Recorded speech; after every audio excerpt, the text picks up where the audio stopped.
king of TV bowling. Brought to you by Pepsi, the ultimate taste. Jeff Weiler, Eastgate Auto Mall, where cars like eggs are cheaper in the country. And by Miller Brewing and the family of fine Miller beers. Hello, everybody. It's week number 1, 1995, and we are back for our 31st year. I know it's hard to believe. We're proud to be part of it. I'm Dave Newrath, Jennifer Kleekamp, and we're going to have in match number 1 our 189 and under division, Jen. Yeah, we've got David Meininger, and he's right at the edge of the 189 division, and he's going to be going against Darryl Doane, who only averages about 165, but he's darn good. So in match number 1, we're going to have Meininger and Doane going at it toe-to-toe. Wouldn't want you to miss it. Stay with us. Come right back. 31 years we're starting here in Greater Cincinnati. Dave Meininger leading off. Good morning, everyone. On lane 7. Sunday mornings, bowling in Cincinnati. Leaving the weak 5-8, there. yeah. Sometimes your first shot, you just feel as if, you know, you're just tentative. You don't get as much power behind the ball. Dave Meininger, age 47. Right. Daughter and a son, Colleen and Brandon. Lives in the Westwood area. Let's see if he can pick us up. Whoa! Little back end movement there, huh? 5'9", covered them both with the ball. We're not complaining about that shot.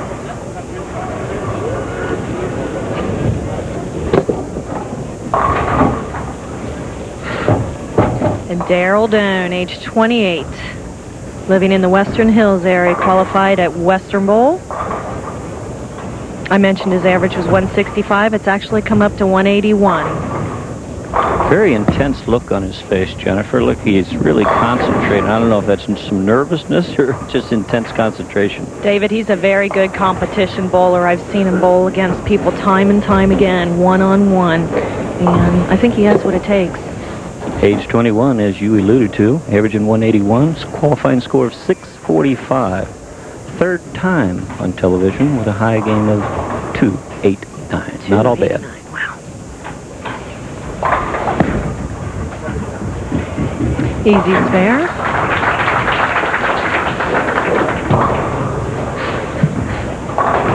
Wow, it's good to be back, but it doesn't even seem like we've been away that long. It really does, and time flies when you're having fun. I guess. We have quite a collection of people in the audience today, and as I alluded to in the open, we've got a pretty big surprise for you in match number 2. So whatever you're doing, make sure you take time to watch match 2. And the equipment he's using, Jennifer, explain this to me. I think it's been 15 years since I've seen one of those. I'm not sure what it is, Dave. Clue me in. Oh, I thought you saw. Watch it when it comes back on the rack here. You're going to see an old, hard, rubber bowling ball. Just to show you can use just about any piece of equipment. It's an old Brunswick. Wow. And he's still going at them, and everybody's That's antiquated. Yeah, and everybody's using the high-fashion gear now, resin, reactive resin, and urethane balls, and he's still got something from several years ago. Well, sometimes if there's something a bowling ball you have that feels comfortable in your hand, a lot of times you're better off going with that. Absolutely right. It's a good point. Feel has got as much to do with this game as anything. Definitely.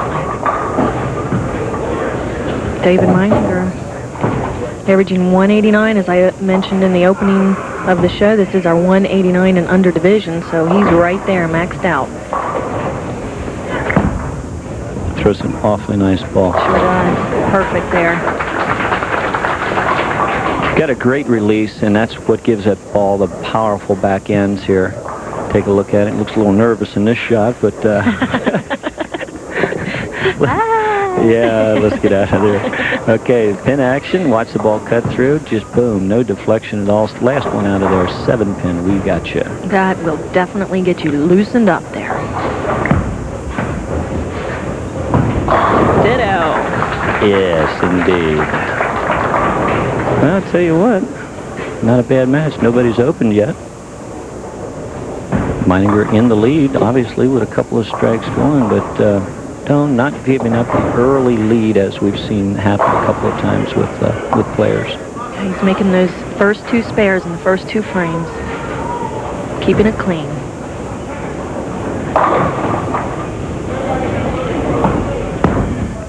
Got it in. Almost crossed over. Going high and leaving the 4-7. Breaking down the split. Awfully fortunate to do that. David uses a full fingertip, or rather Darryl, excuse me, uses a full fingertip bowling ball, 5-step approach, and Jack Calhoun helps him with his game. Jack Calhoun from Western Bowl, out on our side of town, Western Hills, and that ball holds on for the spare. Just barely. Just barely, that's right. He's talking about it. Telling Sammy, what do you think happened there? Now right here what you're seeing is he's asking someone for a ruling on the pin that's in the channel on lane 7. It's going to sweep it out of the way because, Jennifer, if he were to bowl and the ball would touch that pin, and it's going to sweep it out of the way there now. There, see it gone. If the ball touches that pin, it's a dead ball. You get 0. That was very astute of him. You bet. Not the kind of a move that you look for a player in the lower average category, but obviously very lane savvy. This guy knows what he's doing. You know, it's kind of funny with that bowling ball because he doesn't mention that on his bio. You know, we ask what type of equipment do you use, and he lists a Burgundy hammer and a Nitro R, neither of which are the ball that he's throwing. Well, this being a harder shell ball from the Golden Oldies, it shouldn't hook as much as the 2 balls that he listed, but yet he's still going high. So probably in the practice rounds, he just couldn't get the other ones to react properly, and he chops this very difficult spare. The 2-4-7 takes the 2 clean off. Now David's on a double, so what do you think that's going to do for him now? Well, if he's the competitor that we think he is, he's going to try to close the coffin door here early, and he put this one right in the 1-3. Let's see if he can do it. It's in the zone. A little high. David also has a full fingertip 5-step approach. He throws a full roller. You don't see many of those around either. Not many of those around, but Jack Calhoun was one of the last big scoring full rollers in this city.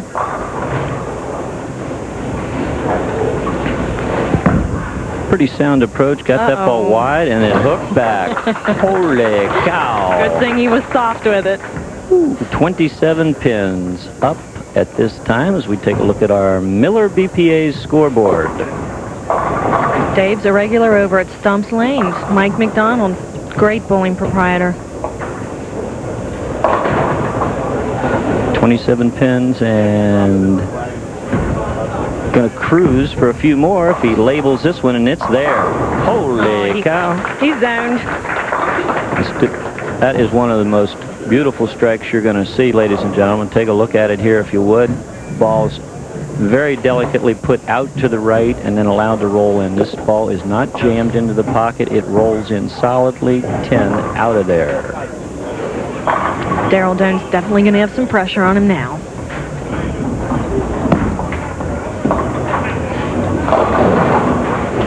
He is in big trouble.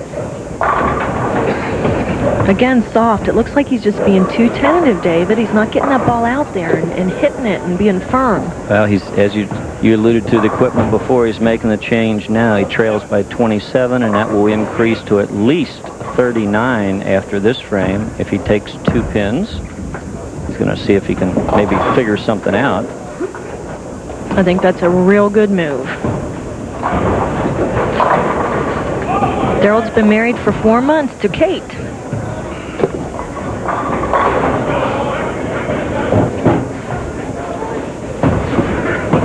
Darryl bowls 2 times a week out at Western Bowl. Started bowling at the age of 11. Our side of town again. How about that? Darryl lists his most difficult spare as the 7-pin. Of course, being left-handed, that makes sense. Right now, I bet he wishes he could leave a 7-pin. Whoops. Now, folks, we did not stage that. That's okay? right. We did not stage that. It's just the way it happens. But typically, as you're fumbling around on the lanes, Jennifer, and you know this, you're lost, you make a ball change, you change a few things. What's the first thing that you leave when you pound the pocket? 10 pin. Yeah, one of the corners. 4 pin, right. Sure. And does he make it?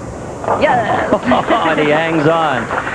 We'd like all of you to hang on here in just a few minutes. We'll be back in 2 and 2, so stay with us for more bowling. Match number 1 in week number 1 of 1995, our 31st year. You're looking at Dave Meininger, leading by 39 pins.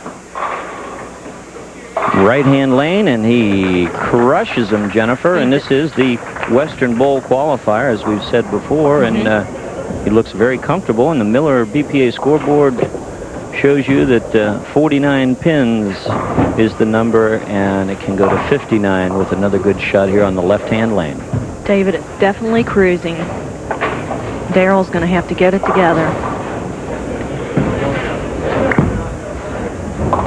Whoa. Well, that's not the easiest spare in the world to shoot. When you go light, you leave the 2-8, and there's all kinds of possibilities for the 2-8, Jen. Yeah, my favorite way to miss it's going light and deflecting, because I've recently tried to make my left-hand spares for more left side of the lane. Well, there you see it, and we'll see how he plays it with the hard hook on the back end for him. Deflecting off of the 2 shouldn't be a problem, and it isn't. The big hook players do have an advantage on that one. They can miss it further right than you and Definitely. And Darryl still hasn't changed balls. He threw it for that one spare, which was a split. He's opting to stick with the same ball. That's kind of surprising to me.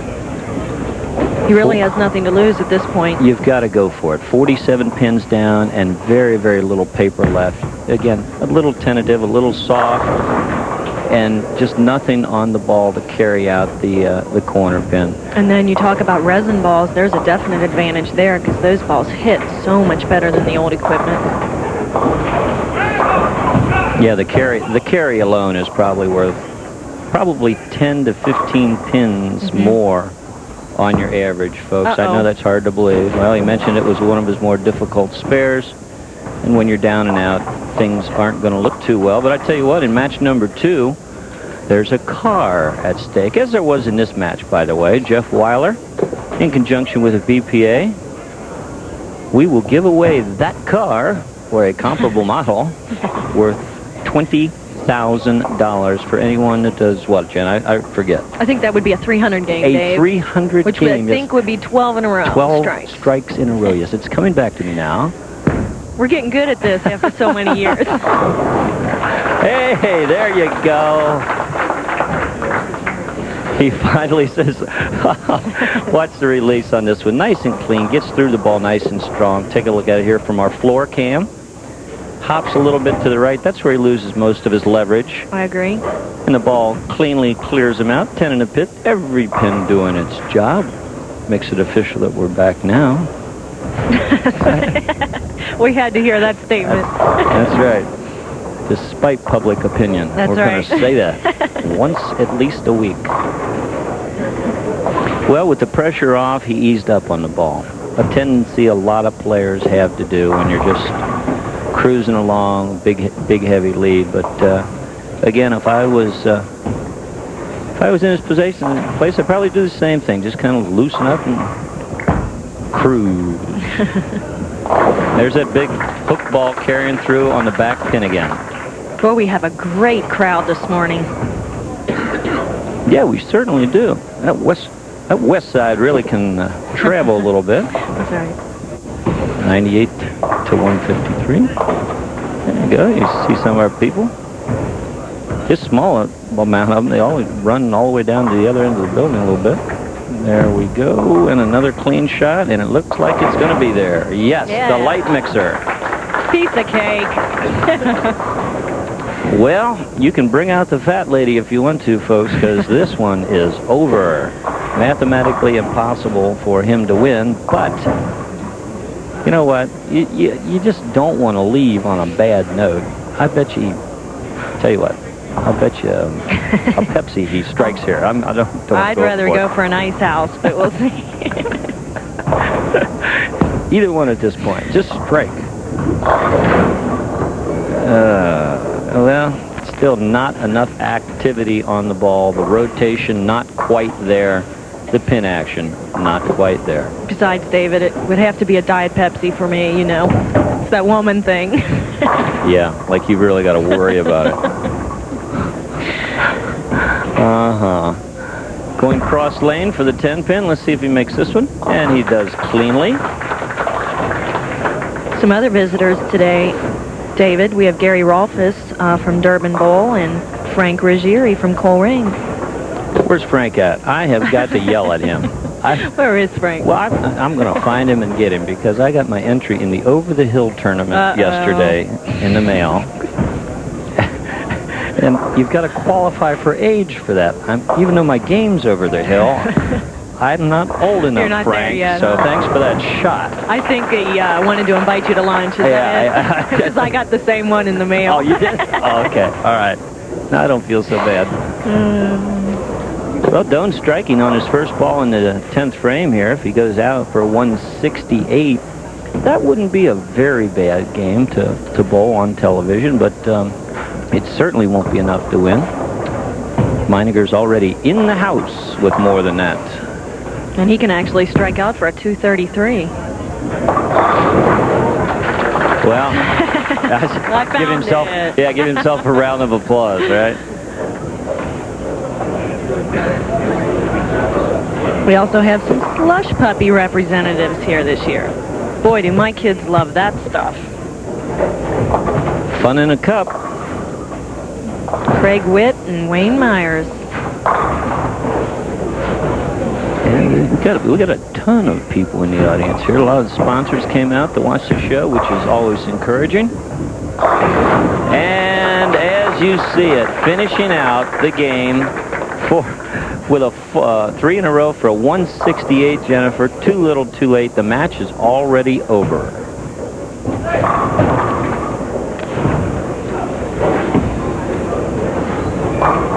Well, he's in the back talking about it. Well, too little, too late, right? Darryl's been on twice before last year, so the way he's improved with his game, I would venture to say that he will be back. I do believe. I do. Even with a miss here, he'd finish out with a 200-plus game. More than enough to win, but if he spares and strikes, 213 would be the number. Well above his average.